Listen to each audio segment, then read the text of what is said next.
Tickton was a town full of talkers, clickers, tickers, and whizzes. All the houses had clocks, from the grandfather rocking gently in Farmer Giles' living room to the cuckoo clock above the baker's store.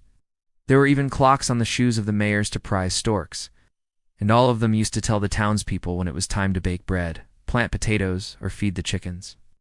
But now, oh dearie me, they were all stuck. The hands on the church spire frozen at 3:30. YOLO. The cuckoo clock stuck at 11:45. Even the stork's shoes had stopped clicking. Nobody in Tickton cared about time anymore. No, nobody but Tilly Gearheart. Now Tilly wasn't like the other children. While they daydreamed and doodled, Tilly tinkered. She wore goggles perched on her head and always had a tiny screwdriver in her boot. Her pockets bulged with springs and cogs. And inside her little house stood the biggest, bestest workshop, complete with a cat flap, pulley system, and fire extinguisher. Oh, and also a very large clock face above the workbench. It told the time in chimes. 1 o'clock, ding-dong. 2 o'clock, ding-dong, ding-dong. 3 o'clock, ding-dong, ding-dong, ding-dong. You get the idea. And right now, the clock stayed silent. Every chime had stopped. It was nearly midnight, but something was still missing. Just one more piece to the puzzle. As Tilly worked, a terrible thought struck her. What if the whole town had forgotten the most important lesson of all, how precious every second is? But there had to be something she could do. Then she heard a sound no one else could, tick, tick, flap. At the window stood a strange bird. It was made of golden gears and clock hands, and it looked very grumpy. "Time is broken," it cried in a creaky voice. "Help me fix it, or everything will freeze forever." Before Tilly could answer, the bird took off. With a mighty flap, landed on the chimney pot outside her house. "Wait for me," shouted Tilly, grabbing her backpack. She scrambled onto the bird's back and tucked in beside the toolbox, then pulled on its feathery tail till it took off.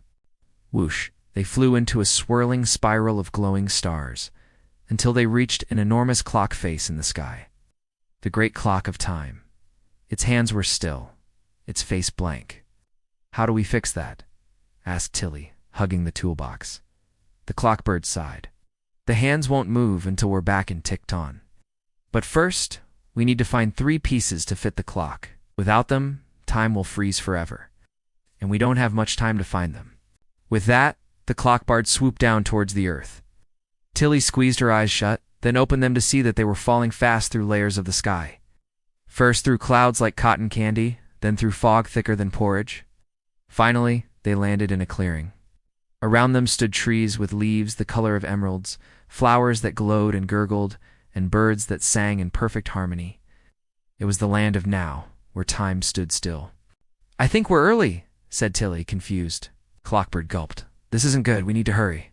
So they set off deeper into the woods. Soon, they came across a babbling brook with water so clear it sparkled like diamonds. On the bank sat a tiny cottage made of woven leaves and pebbles, and sitting on the doorstep was a little girl fast asleep. She looked peaceful, but something wasn't right. "What's wrong?" whispered Tilly.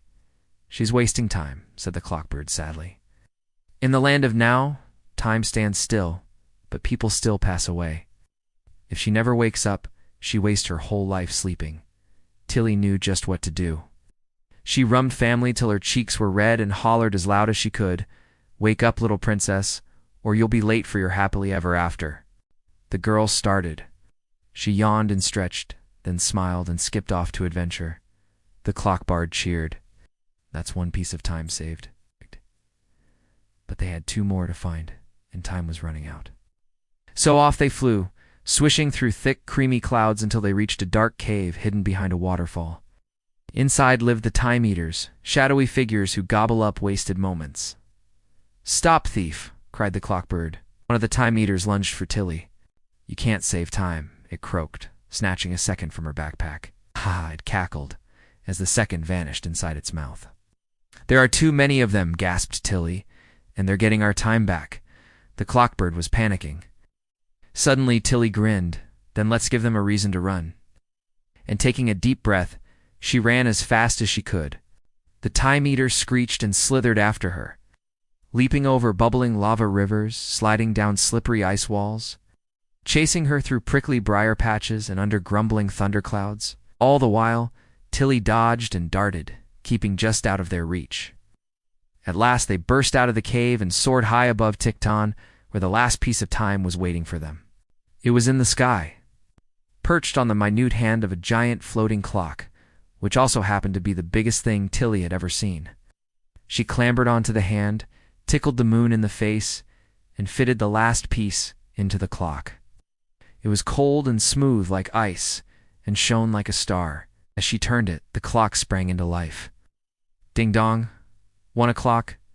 Ding-dong, ding-dong, 2 o'clock. Ding-dong, ding-dong, 3 o'clock. The music was so beautiful, so triumphant, that the time eaters stopped gobbling and listened, entranced. One by one, they slithered back into the cave, taking the stolen seconds with them. And as Tilly climbed off the clock hand, the giant cuckoo appeared above her. "You saved time," he cried, "and now I have something to say." With that, the giant cuckoo popped open his belly to reveal a tiny box tied with a ribbon.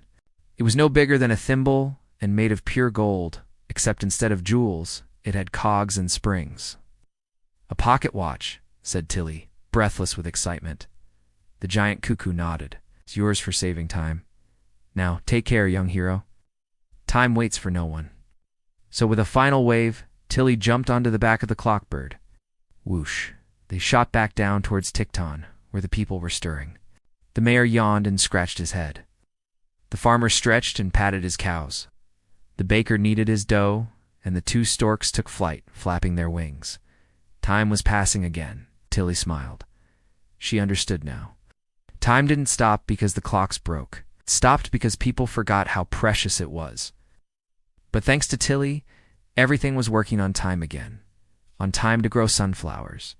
On time to bake bread. On time to fly to faraway lands. And as for Tilly, she learned that even a little girl with a tiny screwdriver can make a big difference. Sometimes the smallest cog can fix the biggest clock. Thank you for watching. Do you love spending time with your family? Why not show them a movie night with this video? Click here to watch again. See you next time.